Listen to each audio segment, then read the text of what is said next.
धेरै दिनदेखि हामीले प्रधानमन्त्रीज्यूको उपस्थिति माग गर्दै आइरहेका छौँ। नियम 15 को 2 सभामुखज्यूले उहाँलाई रुलिङ गरेर ल्याउन सक्नु भइरहेको छैन। त्यसो भएको कारणले गर्दाखेरि म आजको सदनमा के माग गर्छु भने यहाँले 15 को 2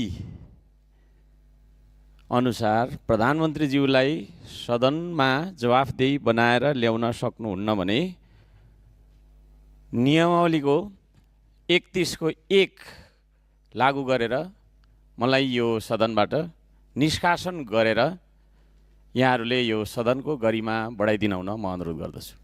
यो दुईटामा एउटा म माग गर्दछु कि त 15 को 2 प्रयोग गरेर प्रधानमन्त्रीज्यूलाई ल्याउनु पर्यो, होइन भने 31 को 1 प्रयोग गरेर मलाई आजको बैठकबाट निष्कासन गर्ने आदेश यहाँले दिनु पर्यो। दुईटामा एउटा गर्नु पर्यो।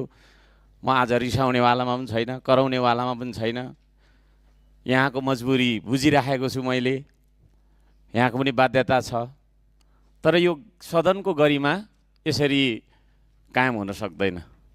कि त प्रधानमन्त्रीज्यूलाई यहाँले बोलाइदिनु पर्यो, होइन भने त निस्केर जा भनेर मलाई भनिदिनु पर्यो। म अलिकति बदमास विद्यार्थी जस्तो पनि देखा परिरहेछु, सबैजना हाँसी पनि राख्नु भएको छ।